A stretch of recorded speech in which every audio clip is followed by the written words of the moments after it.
सुप्रभात विद्यार्थियों। हम अपने भावों और विचारों के आदान प्रदान के लिए भाषा का प्रयोग करते हैं। हम अपनी बात वाक्यों के सहारे एक दूसरे तक पहुंचाते हैं। वाक्य शब्दों से मिलकर बनता है, अतः शब्दों के बिना भाषा का कोई अस्तित्व नहीं है। जिसके पास जितने शब्द होंगे और जो उन शब्दों का जितनी प्रकार से प्रयोग करना सीख जाएगा, उसकी भाषा उतनी ही समृद्ध और प्रभावशाली हो जाएगी।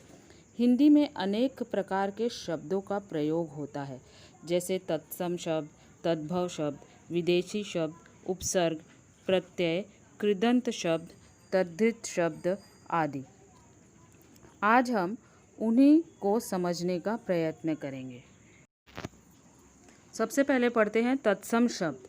तत्सम यानी तत् प्लस सम, जिसका अर्थ है उसके समान। उसके समान यानी किसके समान? संस्कृत के समान। यानी संस्कृत के मूल शब्द जो हिंदी में भी प्रयुक्त होते हैं वे तत्सम शब्द कहलाते हैं। यानी जो शब्द संस्कृत भाषा से हिंदी में बिना किसी परिवर्तन के लिए गए हैं उन्हें तत्सम शब्द कहते हैं। जैसे पुत्र। अब पुत्र शब्द जो है यह हिंदी में भी प्रयुक्त होता है, हालांकि देखा जाए तो यह शब्द संस्कृत भाषा का शब्द है पुत्र। इसी प्रकार से भवन, कार्य, अग्नि, वायु, वृक्ष, सूर्य, निशा, पर्ण, जल, ये सभी संस्कृत के शब्द हैं जो हिंदी भाषा में भी प्रयुक्त किए जाते हैं। इन्हीं को हम तत्सम शब्द कहते हैं। अगला है तद्भव शब्द। तद्भव यानी तत् प्लस भव। इसका अर्थ है उसी से उत्पन्न।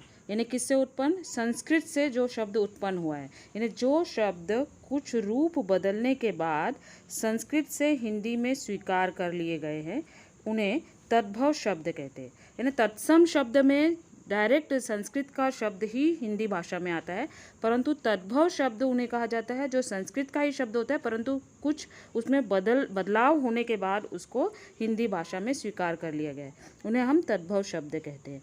हिंदी में तद्भव शब्द संस्कृत के तत्सम शब्दों से बिगड़ कर बने हैं। जैसे अग्नि तत्सम शब्द से आग तद्भव शब्द बन गया, उसी प्रकार से सर्प तत्सम शब्द से सांप तद्भव शब्द बन गया। इसी प्रकार कर्म तत्सम शब्द से काम बन गया, दुग्ध से दूध बन गया, सप्त से सात बन गया, आम्र से आम बन गया, अर्ध से आधा बन गया, ग्राम से गांव बन गया। उसी प्रकार से अन्य अनेक शब्द है जो तत्सम शब्द से तद्भव शब्द बन गए। जैसे कटु से कड़वा बन गया, कार्य से काम बन गया, कर्ण से कान बन गया, दधी यानी दधी से दही बन गया, नृत्य से नाच बन गया। अगला शब्द है विदेशी शब्द। अरबी, फारसी, अंग्रेजी या अन्य किसी भी दूसरे देश की भाषा के शब्द जिनका हिंदी में प्रयोग किया जाता है वे विदेशी शब्द कहलाते हैं। यानी दूसरे देश की जो भाषा के शब्द है उनको हिंदी में जो प्रयोग किया जाता है वैसे शब्द विदेशी शब्द कहलाते हैं। जैसे अंग्रेजी से स्टेशन, स्कूल, रेडियो, रेल, बस, कार आदि, यानी ये अंग्रेजी के शब्द है, इनको जैसे का वैसा हिंदी में इस्तेमाल किया जाता है। उसी प्रकार से फारसी से कागज़, फौज, आसमान, दरवाज़ा, शादी, ज़मीन आदि। अरबी से वकील, जुर्माना, तूफ़ान, कानून आदि।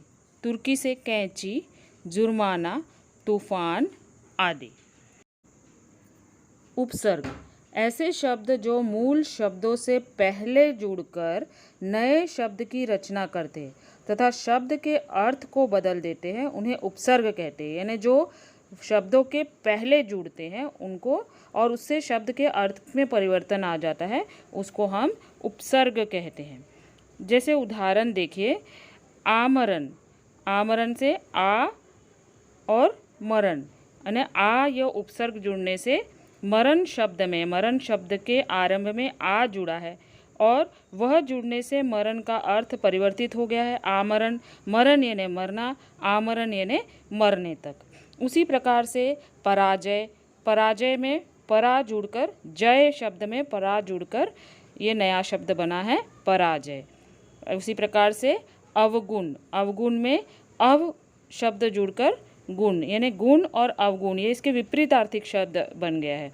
इसी प्रकार से निडर, निडर में नी उपसर्ग जुड़ने से, डर में नी उपसर्ग जुड़ने से निडर शब्द बना। उसी प्रकार से अन्याय, उसमें न्याय में अ उपसर्ग जुड़ने से नया शब्द बना अन्याय, यानी न्याय का उल्टा न्याय अन्याय।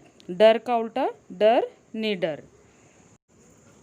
प्रत्यय देखिए, जो शब्दांश शब्दों के अंत में लगकर उसके अर्थ को बदल देते हैं वे प्रत्यय कहलाते हैं। यानी शब्दों के, जैसे उपसर्ग शब्दों के पहले लगते हैं, उसी प्रकार से प्रत्यय शब्दों के बाद में लगते हैं। जैसे उदाहरण देखिए, शानदार, शानदार में शान में दार यह प्रत्यय लगा हुआ है। उसी प्रकार से सुंदरता, सुंदरता में सुंदर में ता प्रत्यय लगा हुआ है। प्रत्यय दो प्रकार के होते हैं। कृत प्रत्यय, यानी जिससे बनने वाले शब्द जो होते हैं उसको हम कृदंत शब्द कहते हैं। दूसरा है तद्धित प्रत्यय, जिससे बनने वाले शब्द को हम तद्धित शब्द भी कहते हैं। सबसे पहले देखिए कृत प्रत्यय यानी कृदंत शब्द। क्रिया के अंत में लगने वाले प्रत्यय को कृत प्रत्यय कहते हैं और इनसे बनने वाले शब्दों को कृदंत शब्द कहा जाता है। यानी क्रिया के अंत में यह प्रत्यय लगता है, क्रिया के अंत में यह प्रत्यय लगता है और उसको हम कृत प्रत्यय कहते हैं और इनसे बने शब्दों को कृदंत शब्द कहा जाता है। जैसे उदाहरण देखिए, मूल शब्द, कृत प्रत्यय और कृदंत शब्द। यानी मूल शब्द लिख है, उसमें आई कृत प्रत्यय लगने पर कृदंत शब्द बनता है लिखाई। ऐसे ही लिख मूल शब्द में आवट कृत प्रत्यय लगने पर कृदंत शब्द बनता है लिखावट। उसी प्रकार से टिकना यह मूल शब्द है जिसमें आऊ कृत प्रत्यय लगने पर कृदंत शब्द बनता है टिकाऊ। उसी प्रकार से घूम यह मूल शब्द है, उसमें आव कृत प्रत्यय लगने पर कृदंत शब्द बनता है घुमाव। ऐसे ही थक यह मूल शब्द है, उसमें आवट कृत प्रत्यय लगने पर कृदंत शब्द बना है थकावट। कुछ अन्य प्रमुख कृदंत प्रत्यय शब्द है आव, आव से पड़ाव, घेराव, सुझाव आदि। उसी प्रकार से आवा प्रत्यय जुड़ने से शब्द बनता है पहनावा, बढ़ावा आदि। उसी प्रकार से आई प्रत्यय जुड़ने पर शब्द कृदंत शब्द बनता है लिखाई, लड़ाई, सिलाई। त प्रत्यय जुड़ने पर शब्द बनता है बचत, खपत। अवना शब्द जुड़ने पर शब्द बनता है सुहावना, लुभावना। आवट प्रत्यय जुड़ने पर शब्द बनता है सजावट, मिलावट, लिखावट। ऐसे ही आहट प्रत्यय जुड़ने पर शब्द बनता है जगमगाहट, सरसराहट, चिल्लाहट। ऐसे ही ता प्रत्यय जुड़ने पर शब्द बनता है कर्ता, धर्ता, दाता। ऐसे ही आऊ प्रत्यय जुड़ने पर कृदंत शब्द बनता है बिकाऊ, टिकाऊ। ऐसे ही वाला प्रत्यय जुड़ने पर कृदंत प्रत्यय शब्द बनता है नाचने वाला, जाने वाला, बोलने वाला। प्रत्यय का दूसरा प्रकार है तद्धित प्रत्यय और उससे बनने वाले शब्द कहलाते हैं तद्धित शब्द। यानी क्रिया भिन्न शब्द, संज्ञा, सर्वनाम, विशेषण आदि में लगने वाले प्रत्यय को तद्धित प्रत्यय कहा जाता है। यानी क्रिया को छोड़कर, यानी क्रिया में जो प्रत्यय लगता है उसको हम कृत प्रत्यय कहते हैं, यानी कृदंत प्रत्यय कहते हैं। और क्रिया को छोड़कर बाकी जैसे संज्ञा, सर्वनाम, विशेषण आदि में लगने वाला जो प्रत्यय है उसको हम तद्धित प्रत्यय कहते हैं। जैसे उदाहरण देखिए, मूल शब्द, तद्धित प्रत्यय और तद्धित शब्द। जैसे संज्ञा में प्रत्यय जुड़ने पर कौन सा तद्धित शब्द बनता है वो देखिए। जैसे बच्चा यह संज्ञा शब्द है जिसमें तद्धित प्रत्यय पन जुड़ने पर तद्धित शब्द बना बचपन। उसी प्रकार से सोना यह संज्ञा शब्द है और इसमें तद्धित प्रत्यय आर जुड़ने पर तद्धित शब्द बना सोनार। ऐसे ही सर्वनाम में तद्धित प्रत्यय जुड़ने पर तद्धित शब्द बनते हैं। जैसे आप यह सर्वनाम शब्द है, उसमें से तद्धित प्रत्यय जुड़ने पर तद्धित शब्द बना आप से। ऐसे ही हम यह सर्वनाम शब्द है जिसमें तद्धित प्रत्यय ने जुड़ने पर तद्धित शब्द बना हमने। उसी प्रकार से मुझ यह सर्वनाम शब्द है जिसमें तद्धित प्रत्यय को जुड़ने पर तद्धित शब्द बना मुझको। ऐसे ही विशेषण में भी तद्धित प्रत्यय जुड़ने पर तद्धित शब्द बनते हैं। जैसे अच्छा यह विशेषण है जिसमें आई तद्धित प्रत्यय जुड़ने पर तद्धित शब्द बना अच्छाई। ऐसे ही चतुर यह भी विशेषण शब्द है जिसमें ता प्रत्यय जुड़ने पर शब्द बना चतुरता।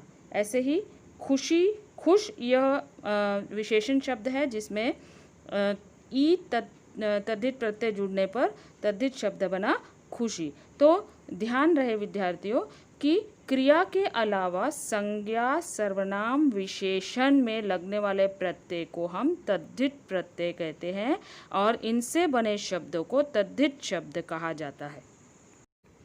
कुछ प्रमुख तद्धित प्रत्यय है। ता प्रत्यय जुड़ने से सुंदरता, प्रभुता, श्रेष्ठता। ऐसे ही आलू प्रत्यय जुड़ने पर झगड़ालू, लजालू। ईन प्रत्यय जुड़ने पर धोबिन, मालिन, तेलिन। एला प्रत्यय जुड़ने पर अकेला, सौतेला। य प्रत्यय जुड़ने पर सौंदर्य, माधुर्य, ऐश्वर्य। आई प्रत्यय जुड़ने पर चतुराई, भलाई, बुराई। आलू प्रत्यय जुड़ने पर दयालु, कृपालु, ईर्ष्यालु। ऊ प्रत्यय जुड़ने पर पेटू, बाजारू। त्व प्रत्यय जुड़ने पर मनुजत्व, अपनत्व, बंधुत्व। तो विद्यार्थियों, प्रत्यय के दो प्रकार होते हैं, कृत प्रत्यय और तद्धित प्रत्यय। यानी कृत प्रत्यय से बनने वाला शब्द कृदंत शब्द कहलाता है और तद्धित प्रत्यय से बनने वाला शब्द तद्धित शब्द कहलाता है। तो कृदंत प्रत्यय में क्रिया के अंत में जोड़े जाते, कृदंत प्रत्यय क्रिया के अंत में जोड़े जाते हैं और तद्धित प्रत्यय संज्ञा, सर्वनाम, विशेषण के अंत में जोड़े जाते हैं। ये दोनों में यही अंतर है। प्रिय विद्यार्थियों, आशा करती हूँ कि ये सभी शब्द तुम्हें समझ आ गए होंगे।